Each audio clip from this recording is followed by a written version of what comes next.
자, 동지들 반갑습니다. 예. 반갑습니다. 네. 올해 3월에 아마 글로벌 그 자동차 산업 동향 말씀드리고 다시 뵙게 되는데요. 오늘은 이제 교섭이 한창 진행 중이어서 재무제표 분석을 좀 해봤습니다. 오늘도 1시간 정도 진행을 해볼 생각인데요. 대부분의 전문가들이 저렇게 얘기하죠. GM 회계는 진짜 망측이라고, 회계 망측이라고. 예. 이번에 이제 어떤 결과들 가져왔는지, 한번 보도록 하죠.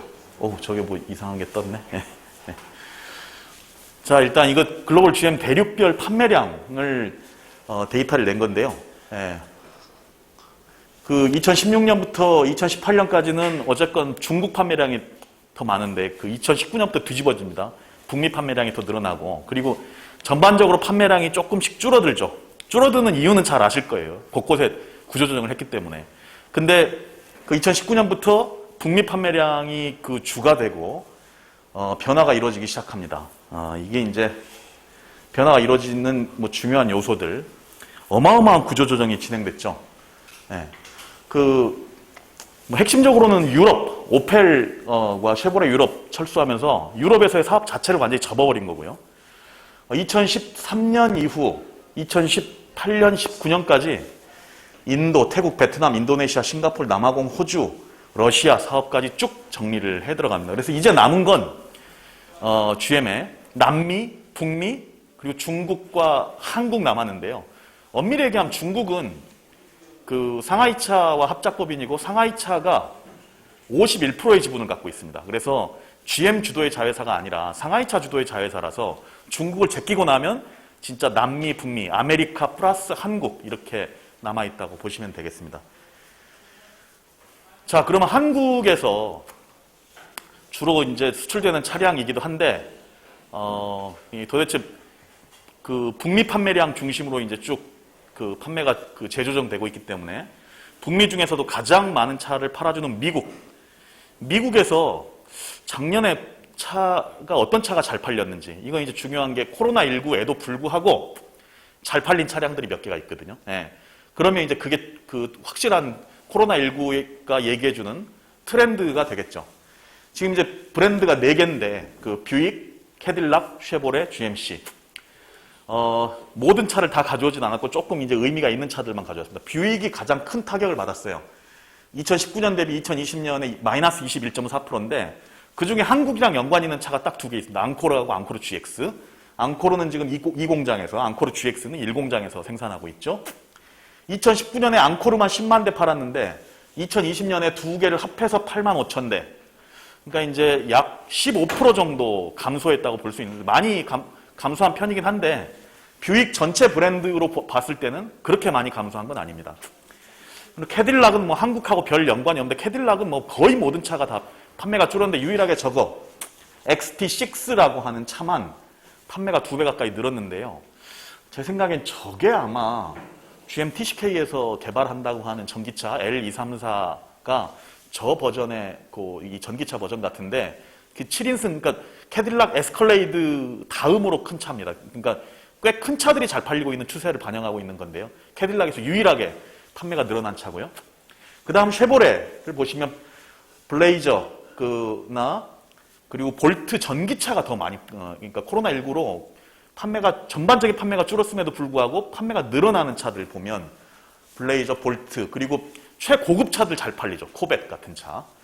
이코녹스 보시면 마이너스 21.7% 죽을 썼어요. 그래서 제가 봤을 때 이코녹스가 SUV인데, 잘 나가야 되는 차인데 저렇게 가는 걸로 봐서는 저 페이스아웃 되는 차 같습니다. 그러니까 더 이상 단종되는 차 같아요. 이코녹스는. 실버라도 대표적인 픽업 트럭이죠. 저게 이제 3.2% 상승이라고 해서 상승률은 얼마 안 돼 보이지만 볼륨 자체가 어마어마합니다. 59만 대. 저거하고 GMC의 시에라를 거의 비슷한 차거든요. 픽업 트럭. 저 2개를 합치면 GM이 미국에서 파는 차량의 거의 3분의 1 규모가 나오는 건데요. 그러니까 어떤 차들의 중점을 두고 미국에서 GM이 볼륨 마케팅을 하는지를 알 수 있는 건데, 그 밑에 스파크, 트레일블레이저, 트렉스가 다 한국과 연관 있는 차죠. 놀랍게도 스파크가 지금 연식이 꽤 오래된 차잖아요. 예. 그리고 뭐 조만간 단종이 멀지 않은 차인데, 근데 저 차가 엄청나게 상승했어요. 놀랍게도. 그리고 트레일블레이저하고 트랙스를 같이 봐야겠죠. 예. 어쨌든 작년에는 트랙스만 팔았으니까. 트랙스만 작년에 11만 6천 대 팔았는데 올해 2020년에 트레일블레이저와 트랙스를 합해서 14만 대.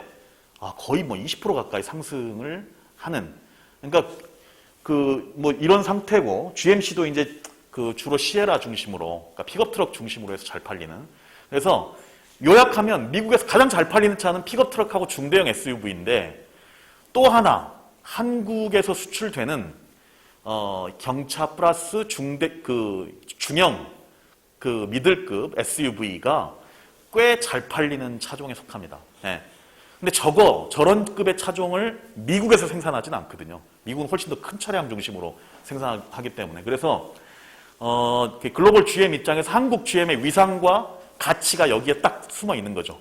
대략 중형 SUV와 저런 스파크를 미국에 공급해주는 공급자로서 역할을 분명히 하고 있는 겁니다. 그래서 당장 GM 입장에서 한국 GM을 어떻게 해볼 수 있는 상황이, 저 차를 생산해서 팔아야 되거든요. 미국에 공급해주지 않으면 미국의 볼륨 자체가 안 나오기 때문에 그런 걸 이제 분명하게 볼 수 있고요. 자, 사업부별로 이익이 나는 걸 보면 뭐 월등히 북미에서 모든 이익을 다 내고 있습니다. 근데 이따가 다시 설명드리겠지만 엄밀히 얘기하면 미국에서 모든 수익이 난다기보다 모든 수익을 미국으로 집중시키고 있다라고 보시는 게 맞겠는데요. 자, 빨간색이 이제 2.0, 2.0, 2.0 가다가 1.1, 0.5 가는 게 중국입니다.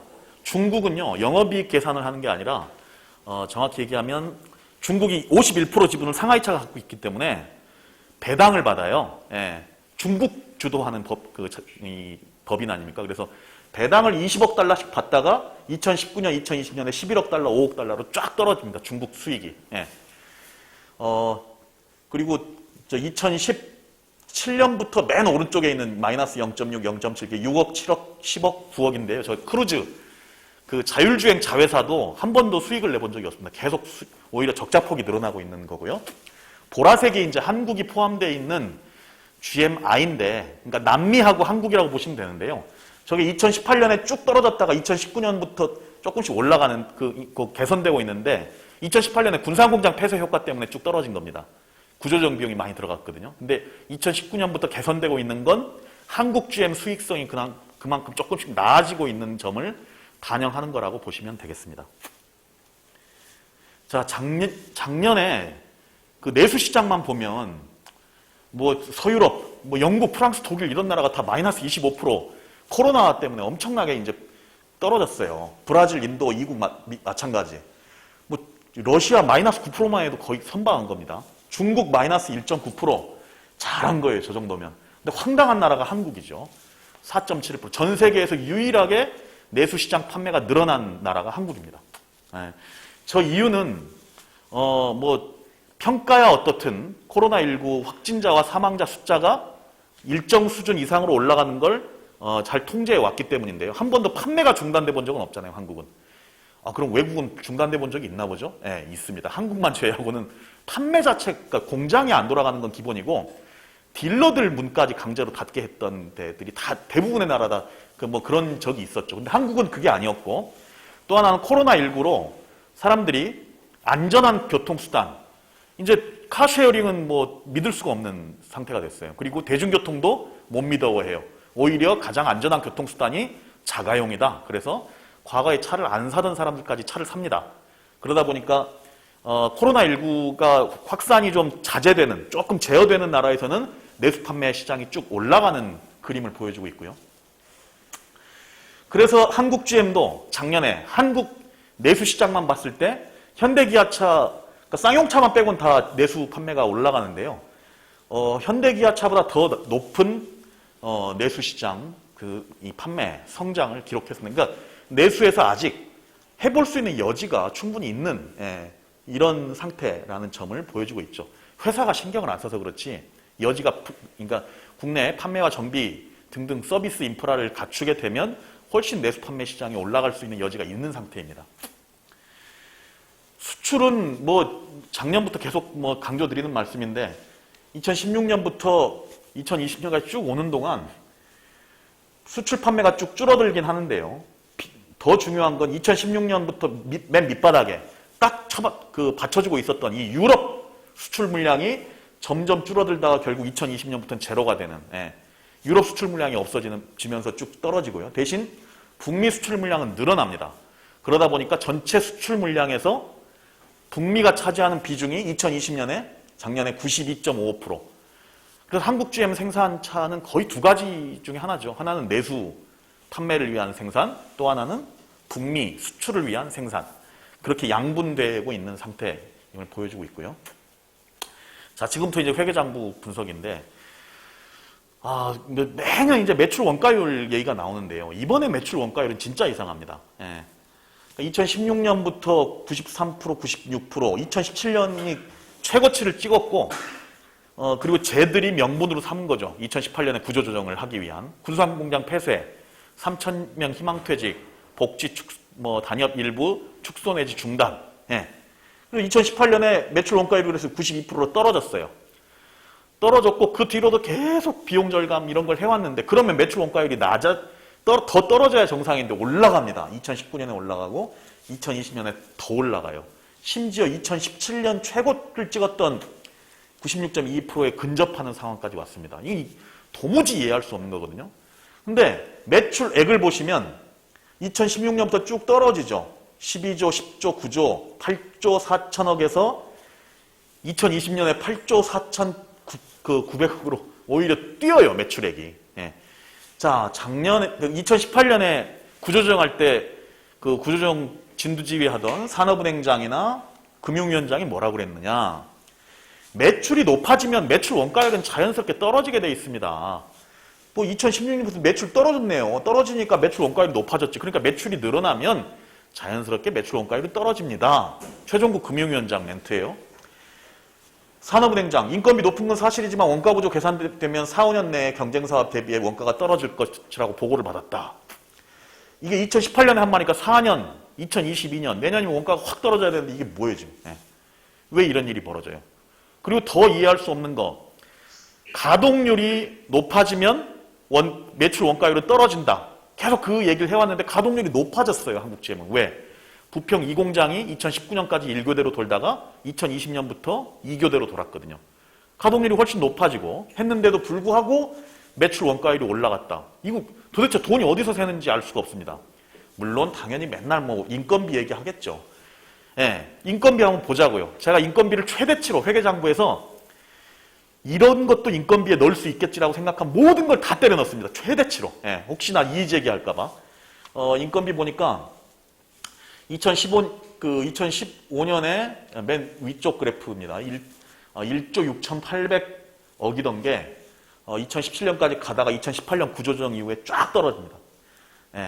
2017년에서 18년으로 올 때 거의 30% 가까이 떨어지는데 저게 이제 3,000명 희망퇴직과 각종 복지 단협 축소 후퇴 문제 때문이고요. 2018년에서 2019년으로 또 엄청 떨어지는데 저건 이제 GM TCK가 법인 분리되면서 그 TCK 노동자들에 대한 임금 지급 책임이 이제 GM이 아니라 다른 쪽으로 넘어가서 이제 그게 떨어진 거고요. 2019년에서 2020년 올 때 조금 올라갑니다. 올라가는 주요한 이유는 뭐느냐? 첫째, 부평 2공장 2교대 전환으로 무급휴직자가 다 사라졌습니다. 다 복직을 했어요. 그래서 임금을 받는 노동자들 숫자가 늘어났고 가동률이 늘어나니까 임금 지급에 대한 시간이 늘어나잖아요. 당연히 늘어나고. 그리고 성과급을 2년 동안 한 푼도 못 받다가 2020년에 처음 받았습니다. 그래서 조금 소폭 올라간 거죠.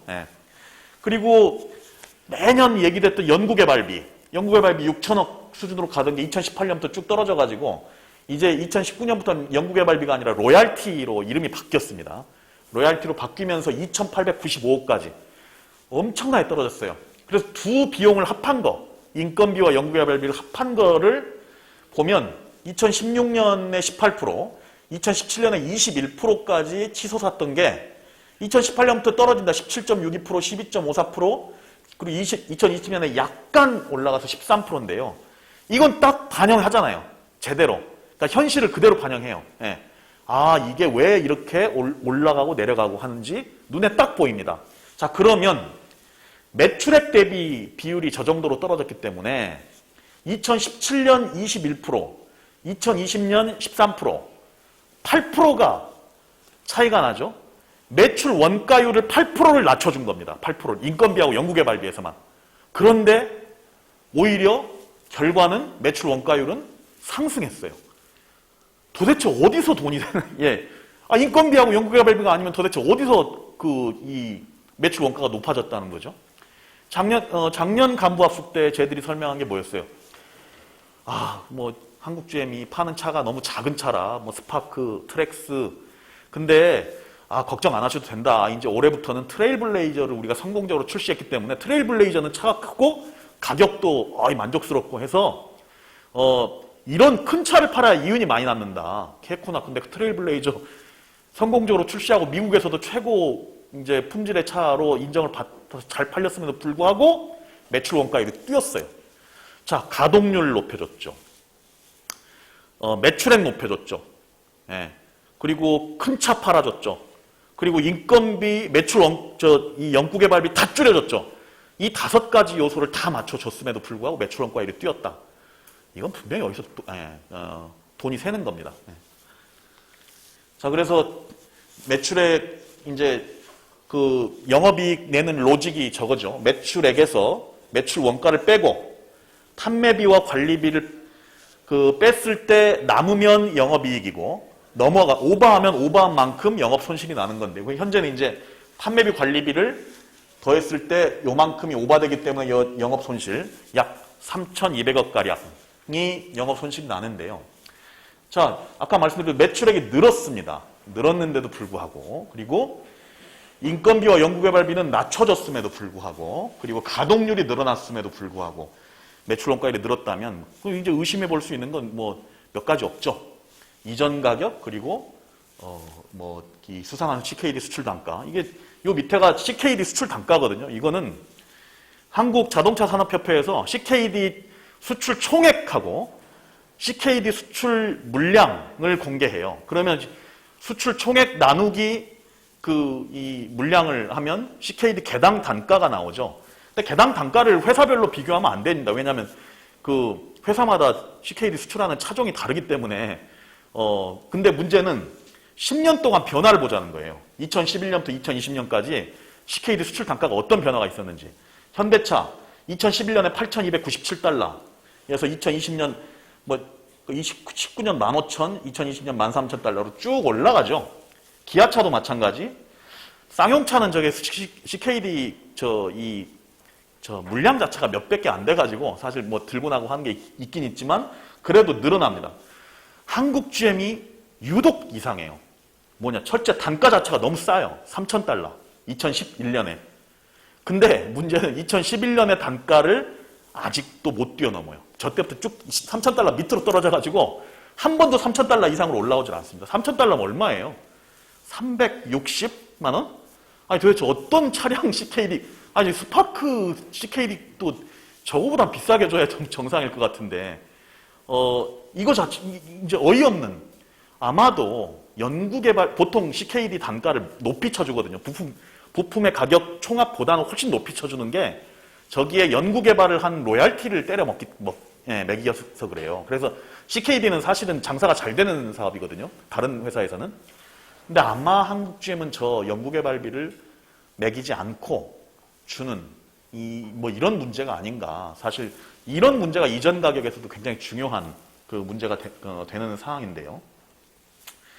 그리고 2018년에 산업은행이 2달 동안 실사했는데 결과가 이전 가격 글로벌 기준에 부합한다라고 면죄부를 줬습니다. 근데 불과 몇 달 뒤에 국세청이 세무조사를 했어요. 세무조사를 한 뒤에 세무조사 이 유보조정사항 포함이라고 해서 226억이 나왔는데 이게 이제 국세청이 문제 제기를 해서 이 탈세, 이전 가격 탈세를 잡아내고 추징금을 매긴 거죠.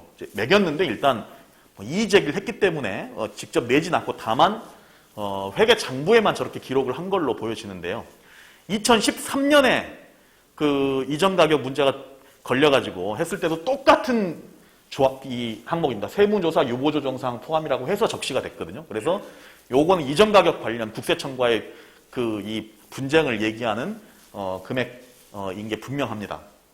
그리고 국세청장이 직접 국회에 나와가지고 자기들이 이전 가격 문제 등으로 추징을 했는데 한국GM이 이의 제기해서 현재 조세심판원에서 분쟁이 계류 중이다라고 인정을 했죠. 네. 자, 이게 이제 사실은 그냥 넘어갈 문제가 아니에요. 왜냐하면 한국GM은 국민 혈세 8,100억이 투입된 기업입니다. 혈세가 투입됐는데 탈세를 했다. 이건 진짜 괘씸죄도 이런 괘씸죄가 어디 있겠어요. 네. 그러면 당연히 그 기관을 감시하고 있는 그 기업을 감시하고 있는 기관이 문제 제기를 해야죠. 누굽니까? 산업은행이에요. 산업은행이 돈을 투입했고 산업은행은 한국GM 이사회 8명 멤버 중에 3명에 대해서 추천권을 갖고 있습니다. 산업은행이 사실상 임명해요. 8명 중에 3명을. 예. 그런 2대 주주가 아니 탈세를 했다. 내가 세금 넣어줬더니 탈세를 했어. 그럼 자료를 달라고 해야죠. 자료 달라고 했는데 못 받았대요. 회사한테. 이걸 자랑이라고. 이게 이제 국회 제가 배진교 의원실 정의당 전무위 통해가지고 산업은행에 질의했고 공식 산업은행 답변서입니다. 이 내용이. 우리가 자료 제출 요청했는데 행정소송 등 불복 절차 진행 중이라서 결과 제출이 불가하다는 입장. 이걸로 끝이에요. 미쳤죠. 예. 왜? 그리고 뭐 회사한테 일단 못 받아냈다는 사실 자체가 우습고, 두 번째, 회사한테 못 받으면 산업은행은 다른 방법이 있습니다. 국세청 가서 달라고 하면 돼요. 예. 국세청하고 산업은행은 무슨 뭐 남의 나라 기관입니까? 같은 문재인 정부의 국가기관이에요. 달라고 그러면 되는데, 몰라. 예. 이걸 알아내서 한국GM의 경영 감시와 견제를 제대로 해야 될 산업은행이 직무유기를 하고 있다는 얘기죠. 자, 그럼 조세심판원, 이거 이제 사실은 이거 알려드리기 전에 뭐 하나 더 말씀드려야 되는데, 조세심판원 절차가 시작된 지가 2년이 지났거든요. 예, 2년이 지났는데, 그럼 지금쯤 결과가 나왔어도 훨씬 전에 나왔어야 되는데, 어떻게 됐냐? 이 국회 기재위 통해가지고 물어봤는데, 아직도 결과가 안 나왔답니다. 그래서 좀 수상해가지고, 그 기재위 통해가지고 국세청에다가 뭘 또 물어봤냐면, 조세심판원에 계류 중인 사건들이 평균적으로 얼마 만에 심판 결과가 나오느냐, 요걸 이제 물어봤어요. 일단 90일 이내, 그러니까 조세심판원이 노동위원회라고 보시면 되거든요. 그러니까 노동사건도 법원 가기 전에 노동위원회를 거치잖아요. 조세사건도 법원 가기 전에 조세심판원을 거치거든요. 그래서 대충 평균적으로는 90일 이내에 처리해라.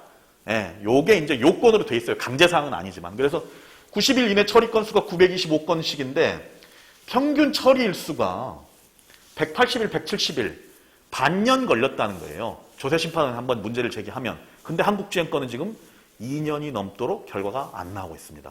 수상하죠. 예.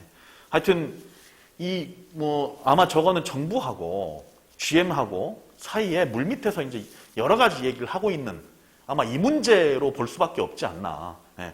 그러니까 이해할 수 없는 사건입니다. 2년이 넘어도 그 사건 처리가 되지 않다네요. 예. 자, 그리고 이제 또 돈 세는 건 이런 거죠. 예. 성과급, 열받는 얘기입니다만, 여하튼 산업은행이 그 자금을 투입한 기업에서 만약에 성과급 지급을 하잖아요. 그럼 산업은행 난리 나요. 예. 뭐 도덕적 해인이 어쩌니. 근데 문제는 한국GM의 경우에 이를테면 산업은행이 문제 제기하지 않는 성과급이 있습니다. 어떤 성과급이냐면 구조조정 2년, 3년을 겪어서 희생을 치렀어요. 많은 직원들이. 희생을 치렀기 때문에 이 사람들의 사기 진작 차원에서 전 직원에게 공통의 성과금을 지급하는 거. 사기 진작 차원에서 전 직원에게 차별 없이. 이런 거에 대해서는 산업은행이 크게 문제 제기를 하진 않거든요. 근데 한국GM은 명백히 문제 제기해야 될 방식의 성과급 지급을 했어요. 뭐냐? 전 직원에게 사기 진작 차원의 위로금을 준 게 아니라 가장 경영에 큰 책임을 져야 될 놈들, 임원과 팀장들한테만 성과급 잔치를 했어요. 예. 이게 얼마인지도 몰라요. 산업은행은. 예, 심지어. 그리고 GM도 노동조합한테 총 얼마를 성과급으로 지급했는지 알려주지도 않습니다. 이런 데서 돈이 새고 있는 거죠. 그래서 물어봤죠. 니네들 왜 문제제기 안 하는데 산업은행은. 그랬더니 임금 체계 및 성과급 지급 규모는 노사 간 합의 사항으로 저희 은행에 관여하는 것은 한계가 있음을 그때그때 달라요. 거의 양아치라고 볼 수 있죠. 자, 쌍용차에 대해서는 구조조정해야 되니까 너네들 단협 유효기간 3년으로 늘려와 그리고 절대 쟁의하지 않겠다는 서약서 써와 이 얘기를 노골적으로 얘기합니다.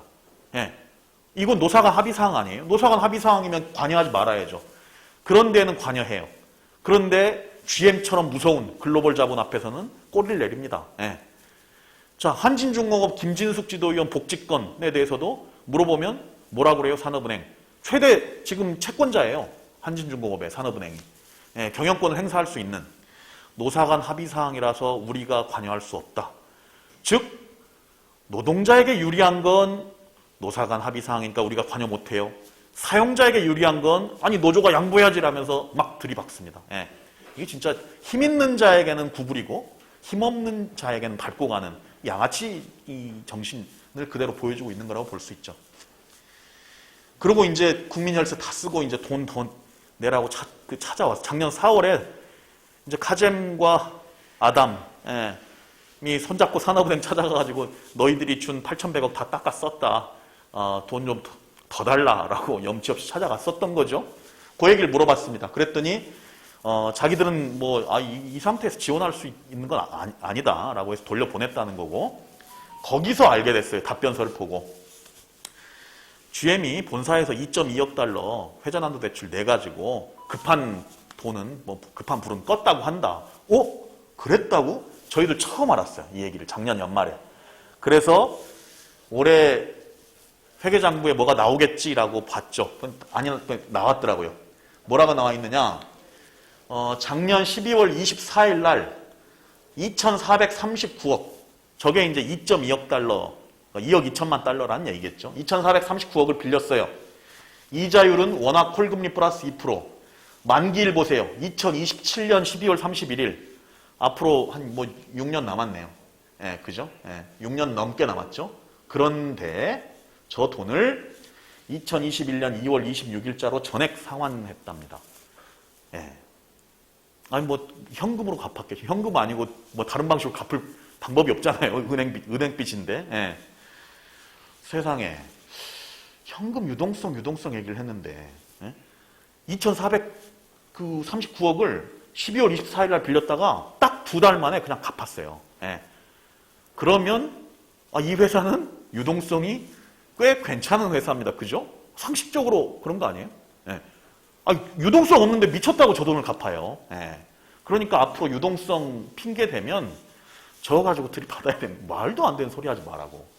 자, 저 돈을 왜 갚았을까? 이자율이 높아서? 이자 비용이 많이 들어가니까? 근데 원화 콜금리 플러스 2%예요. 작년부터 올해까지 원화 콜금리가 0.5%를 넘어 본 적이 없거든요. 그러니까 저 이자율은 2.5% 미만입니다. 요즘 2.5% 미만으로 누가 돈을 빌려요? 이자율 저 정도면 괜찮은 거예요. 근데 아시죠? 작년 4월부터 임원 팀장급 임금 체불이 20%씩 있었죠. 이 20%에 대한 임금 체불 나중에 그 전액 돌려줄 때 여기에 대한 이자율 몇 프로 적용했어요? 6%.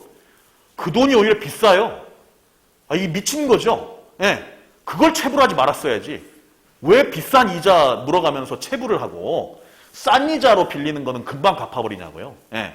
이게 글로벌 경영 기법인지 굉장히 의심스러운. 그러니까 이런 데서도 아주 이 큰 금액은 아니겠지만 작은 금액들이 새고 있는 겁니다.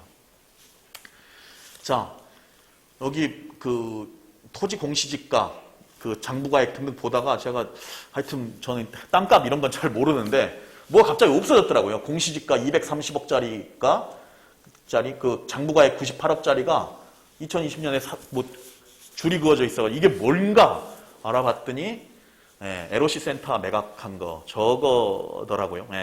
그래서 장부가액이 아마 98억, 공시지가가 230억. 그래서 작년에 얘기 나올 때 LOC 센터 팔면 한 200억 나올 거다 뭐 이런 얘기를 했었는데 어쨌건 저런 돈 팔아가지고 유동성을 확보를 하는 겁니다. 우리 노동자들 고용 굉장히 힘들게 만들면서 유동성 계속 확보해 가는. 이래서 유동성 얘기하면 이제 거짓말이에요, 사실은. 자, 그러면 자본 구성과 관련해서 그 2018년에 합의했던 게 이제 완료가 됐는데, 그때 이제 산업은행이 73.5억 달러를, 즉 한국 돈 약 8조 원을 글로벌 GM과 산업은행이 투입해서 한국 GM 경영 정상을 했다. 근데 73.5억 달러 8조, 그러니까 어마어마한 돈인 것처럼 보이죠. 그 돈이 어떤 돈인지 이제 다 밝혀졌거든요.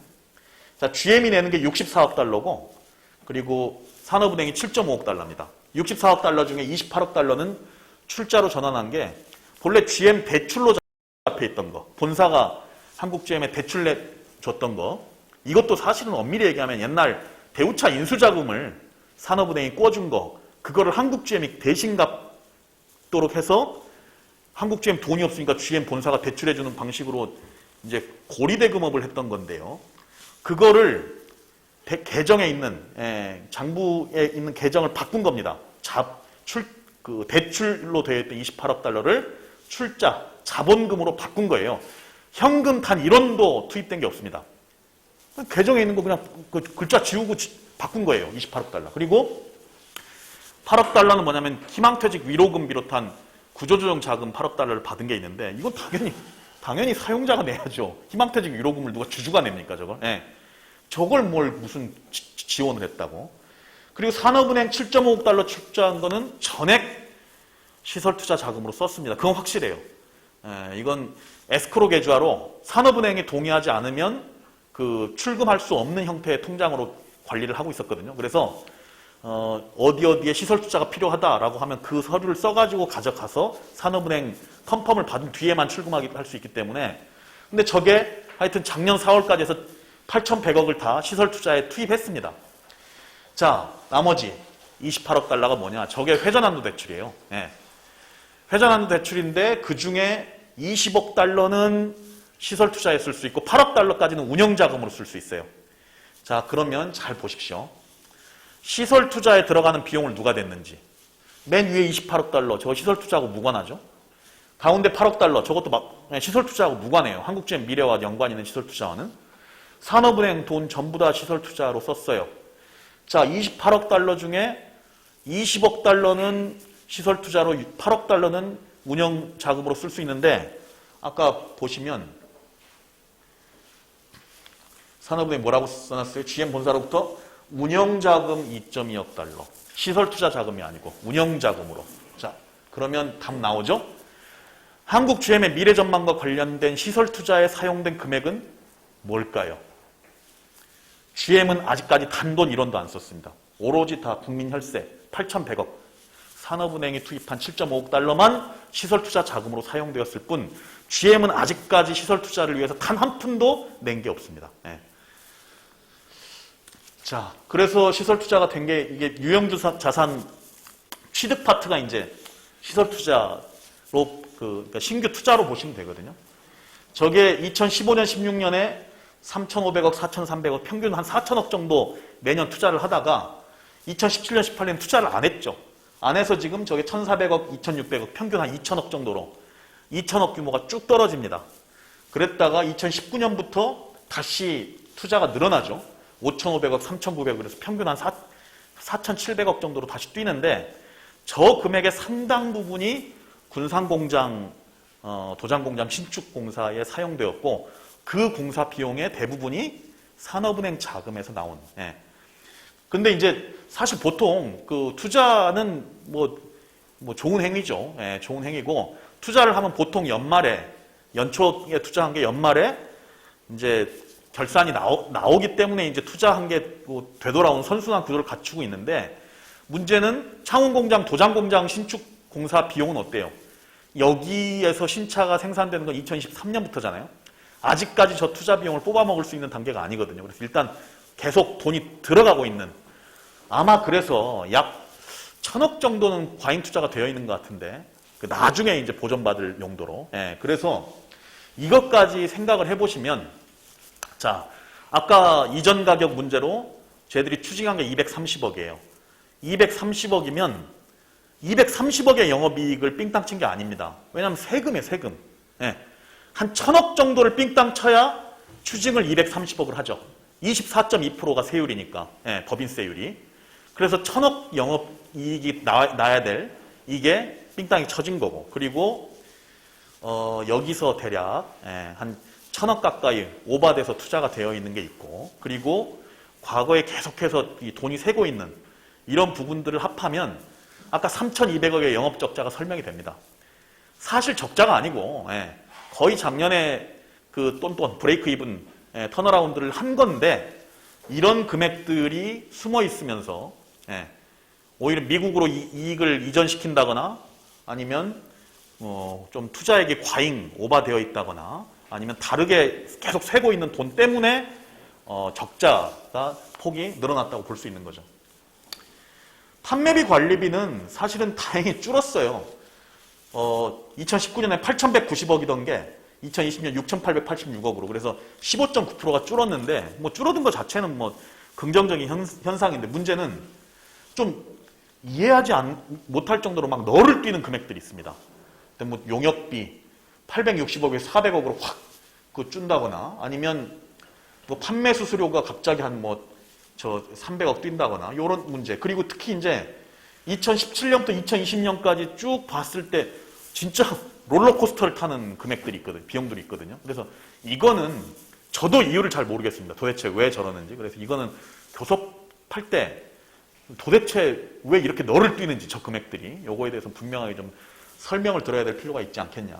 그래서 매출 원가율은 뛰었으나 판매비와 그 관리비가 쭉 줄어들면서 영업 손실 폭이 2019년에 비해서 2020년이 좀 줄어듭니다. 그래서 실적은 정확히 얘기하면 개선되죠. 매출 원가율이 뛰었음에도 불구하고 여기서 비용이 많이 떨어지면서. 자, 그래서 금방 이 종합을 해드리면, 작년에 코로나19로 전 세계 자동차 산업이 큰 타격을 받았음에도 GM은 전년 대비 매출액이 올라가는 아주 기염을 토합니다. 근데 여전히 3천억 안팎의 영업손실, 단기 순손실을 기록했는데요. 뭐 영업손실 핵심 이유는 뭐 매출 원가율. 이거 도무지 이해할 수가 없다. 가동률 높여줬고, 매출액 높여줬고, 그리고 인건비와 연구개발비를 줄여줬음에도 불구하고 이게 이 늘어난 그 매출 원가율이 늘어난 것은, 이거 이제 제대로 문제 제기하고 싸워야 된다는 얘기고요. 그리고 이제 판매비 관리비에 대해서는 좀 그 줄어든 것은 긍정적인 그 현상이나 분명히 그 너를 띄고 있는 몇몇 가지 비용에 대해서는 확인할 필요가 있겠다라는 얘기입니다. 자, 이게 이제 인력 구조 바뀌는 GM이라고 해서 제가 다른 곧 금속노조 전체 지회장 교육할 때도 제가 이 얘기를 꼭 빼지 않고 하는데요. 일단 저 위에 있는 1,000명 단위로 전체 고용 단위로 보면 유럽이 이제 뭐 사업을 안 하니까 이 줄어드는 이유는 거기에 있으니까 위에 거는 표 무시하고 이 밑에 표 중심으로 보시면 되는데요. 미국에서 전체 고용 규모는 2008년에 92,000명에서 2020년에 94,000명으로 좀 그대로 유지가 돼요. 큰 차이 없이. 그런데 구조가 바뀝니다. 어떻게 바뀌느냐? 2008년에 사무직 3만 명, 생산직 62,000명으로 생산직이 2배였어요. 사무직에. 근데 2020년에 뒤집어집니다. 사무직 숫자가 더 많아요. 놀랍게도 이 48,000명 사무직 중에는 근속 10년이 안 된 사람이 절반이에요. 그러니까 시니어들을 자꾸 희망퇴직으로 내보내고 자꾸 주니어들을 이제 계속 뽑는 추세인데, 이게 GM의 추세만이 아닙니다. 글로벌 자동차 산업 다 이래요. 최근에 그 현대차 인재 존중 사무직 연대 노조인가요? 뭐 밀레니엄 G세대 사무직 노조라고, 거기 위원장님이 29살의 그 현대 캐피코 소속이잖아요. 현대 캐피코 가보시면 사무연구직이 생산직 규모를 뛰어넘어 있습니다. 이미. 현대자동차 가보시면, 그러니까 현대차는 일반직 지회 개선이 GM하고 일치하지 않죠. 그러니까 상당히 현대차 개선으로 가면 우리 사무직의 조합원들 중에 일부는 생산직 선거구에 편입돼 있는 이런 경우들 많아요. 그래서 숨어 있는 사무직들이 많거든요. 그냥 생산직 선거구에 편입이 돼 있다 뿐이지. 근데 그 GM 사무지회 개선을 가지고 나누면 현대차도 대략 3만 명 정도가 생산직, 2만 명 정도가 사무직입니다. 근데 매년 정년퇴직을 하는데 생산직은 신규 인력 충원을 안 하죠. 근데 연구직, 특히 연구직 중심으로 해서 남양연구소 계속 사람 뽑아요. 이거 한 2, 3년 안에 25,000대 25,000원 뒤집어집니다. 현대차도. 예. 이게 전반적인 추세고, 그리고 사무직에 대해서 많은 공격이 있었죠, 글로벌. 예. 코로나19 이후에 그 임금 삭감이나 아니면 임금 체불이나 이런 공격들이 있었고, 그래서 굉장히 위기의식이 높아져요. 밀레니엄 G세대 노조가 뭐 민주노총 바깥에 있고 뭐 이렇게 이런 위기의식을 표현하는 분들도 있지만, 사실은 현장에 가보시면 다른 현상들도 보입니다. 몇몇 지부에 가보시면요, 생산직이 어용노조예요. 어용노조인데 사무직이 열받아가지고 위기의식 있으니까 노조 만들어서 금속노조에 가입한 이런 케이스들 꽤 생기고 있어요. 그러니까 전반적으로 사무직 노동자들의 이 위기의식 그리고 자기조직화 이런 게 올라오는 추세에 좀 밀레니엄 G세대 노조라는 게 특화돼서 이제 막 보도가 되고 있을 뿐이지, 우리가 진짜 봐야 될 건 전 세계적으로 자동차 산업의 사무연구들이 늘어나고 있습니다. 그래서 이 노동자들 어떻게 조직할 것인지, 그리고 정서가 아무래도 조금 틀리잖아요, 생산직하고 사무직이. 이 정서가 다른 생산직과 사무직을 어떻게 계급적으로 단결시키는 이 부분이 사실 어떻게 보면 금속노조 입장에서 굉장히 중요한 앞으로 과제로 튀어오는 거라고 볼 수 있겠습니다. 자, 뭐 자산 매각하고 뭐 이거 다 지금 뭐 어렵다면서 다 팔아치우고 본국으로 돈 넣고 있는 상황이고, 그리고 이제 계속 저 얘기를 합니다. 2년짜리, 3년짜리 교섭을 해야지 왜 1년 단위로 어떻게 임금 교섭을 하니? 라고. 이거 또 이제 올해 저런 얘기 할 텐데, 왜냐하면 또 쌍용차에서 안타깝게도 51대 49로 총회에서 져가지고 단협을 3년 유효기간으로 늘리는 게 이제 받아들여졌거든요. 저 자구안으로 해서. 저런 거 사례로 들면서 또 아마 우리도 저렇게 합시다라고 들고 올 상황인 것 같고요. 부평 2공장 문제가 있죠. 부평 2공장 문제에 대해서 산업은행 니들 뭐 어떻게 할 건데? 라고 이제 물어봤어요. 니들이 2대 주주고 2018년에 분명히 한국GM 미래 전망에 대해서 합의한 주체도 너희들 아니냐. 근데 우리는 잘 모르겠어요. 2대 주주라서. 소액 주주, 아니 17% 가진 주주를 가지고 우리가 누가 소액 주주라고 하나요? 네. 참 이해할 수 없는데, 근데 향후 미래발전위원회를 통한 노사 간 협의로 생산 물량 추가 배정 등 한국GM의 경영 불확실성이 해소되기를 희망함. 그러니까 어려운 문제 나오면 다 노사 간에 알아서 하세요. 네. 노사 간의 문제니까 우리는 모르겠습니다라고 뒷걸음질 치는. 2018년에 법인 분립 밀어붙이면서 그거 동의해주면서 자기네들이 무슨 연구개발 물량 따왔다고 자랑질한 건 누구였는데, 그거 다 산업은행이 지가 따왔다고 자랑했잖아요. 근데 이제 와서는 저런 신차 물량 배정에는 우리 관여할 수 없다라면서 뒷걸음질 치는. 진짜 양아치죠. 예. 노동자들에게는 이 굉장히 노동자들을 위한 일에는 나서지 않고 자본을 위한 일에는 앞장서서 하고 있는. 예. 자, 이게 이제 올해 간부합숙, 제가 이제 직접 가서 보진 못했지만 그 자료나 이런 것들을 통해서 이 얘기를 들어본 결과 매년 하던 얘기를 올해 안 한 얘기가 하나 있습니다. 뭐냐면 CPU, HPU, MPH. 저거 얘기 안 했어요, 올해. 처음으로. 예. 왜 안 했냐? 이게 작년에 간부합숙 때 한 얘기예요.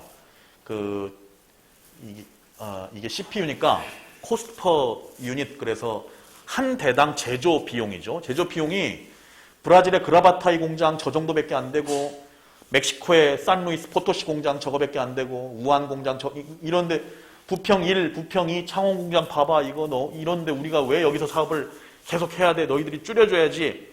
매년 이런 타령했는데 올해 이걸 안 했어요. 왜 안 했을까요?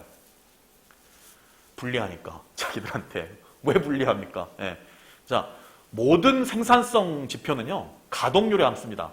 가동률이 늘어나면 생산성 수치는 개선돼요. 예. 자, 근데 한국 공장이 가동률이 개선됐나요? 조금 개선된 건 있죠. 아까 말씀드린 부평 2공장이 1교대에서 2교대로 전환됐기 때문에 개선이 일부 되긴 했지만, 또 이제 창원 공장이 2교대에서 1교대로 가는 이런 게 있어가지고 가동률이 적극적으로 개선된 건 없는데, 다만 문제가 어디 있느냐? 이런 공장들, 그라바타이, 산루이스 포토시, 우한 1공장, 저기 다 작년에 거의 석 달 가까이 휴업을 했던 나라입니다. 공장들입니다. 그래서 저기 가동률이 개판이 됐어요. 그러니까 이거는 이대로 유지되는데 저쪽 수치가 쫙 올라갑니다. 그래서 못 들고 오는 거죠. 예. 그래서 들고 오라고 해야 돼요. 올해 교섭 때는. 야, 갖고 와봐. 매년 갖고 오더니 왜 안 갖고 와? 아씨, 니들한테 유리한 때만 들고 오고 말이야.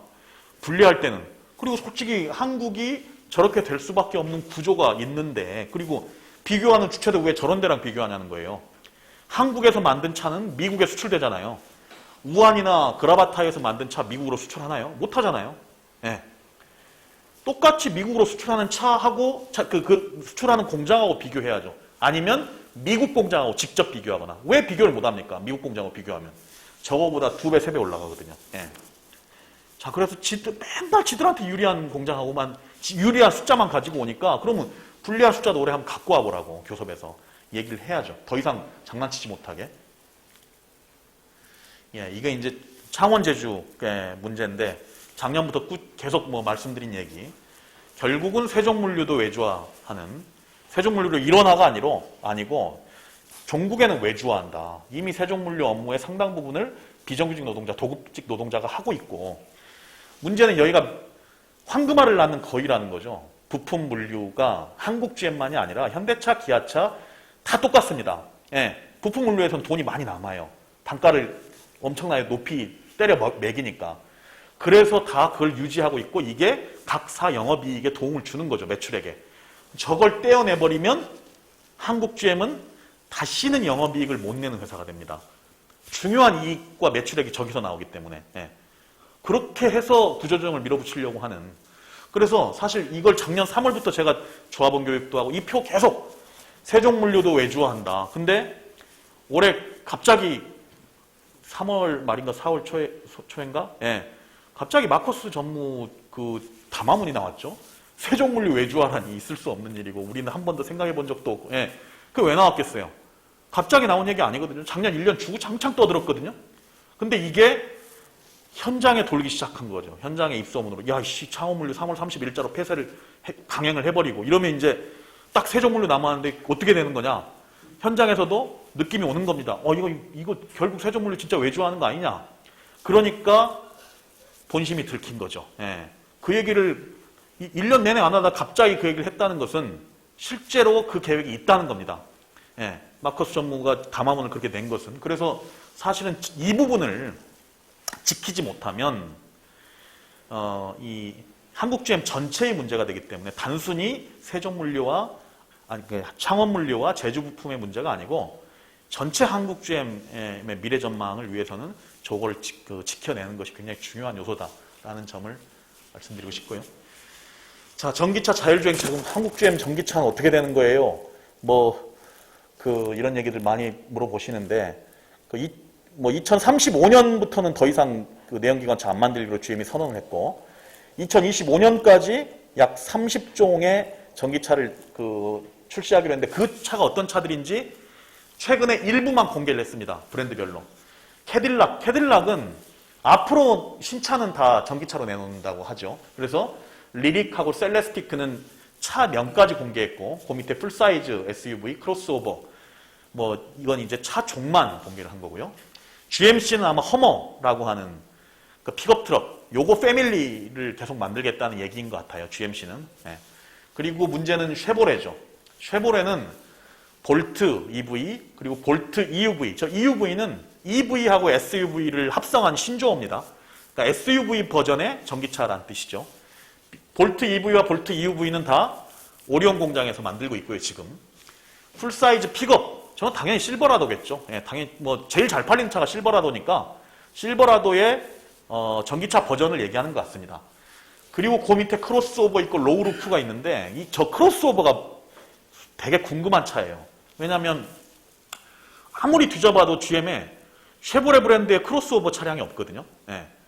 만약에 크로스오버라고 볼 수 있으면 어떤 차를 크로스오버로 볼 수 있느냐? 트레일블레이저도 넓게 보면 크로스오버로 볼 수 있습니다. 그리고 이코녹스도 그렇고요. 또 하나가 볼트예요. 볼트도 이제 크로스오버로 볼 수 있어요. 근데 볼트는 이미 적혀 있잖아요. 적혀 있는데 크로스오버를 별도로 쓸 리는 없죠. 볼트가 아닌 크로스오버라는 거예요. 근데 이코녹스는 제가 봤을 때 이건 단종되는 차입니다. 여기서 전기차 만들 일 없어요. 그럼 트레일블레이저인가? 어딘가? 그러면 이제 생각이 어디에까지 미치게 되느냐? 딱 하나 남습니다. 창원과 부평에서 각각 생산한다고 하는 CCUV. 이게 딱 하나 크로스오버가 남아요. 그래서 요거의 전기차 버전을 생각하고 있는 게 아닌가라고 추정이 되는데, 아니나 다를까 뷰익에서도 크로스오버가 하나 있어요. 예. 그러면 저게 뷰익에서만 단독으로 개발하는 차가 아니라 쉐보레와 뷰익에서 같이 개발하는 차일 가능성이 높거든요. 이 로우루프 엔트리는 캐딜락에도 있는 거 보니까 캐딜락과 그 쉐보레에 공유하는 차, 비슷한 차를 가지고 브랜드만 달리하는 차이겠죠.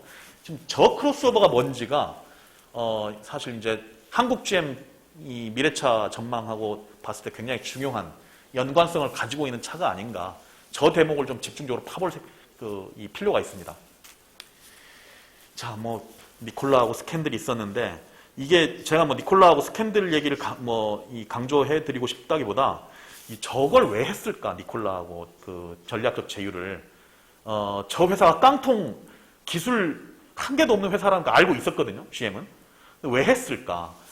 저게 아마 이제 그 GM을 비롯한 경영진들의 고민이 어디에 있는지를 보여주는 부분인데요.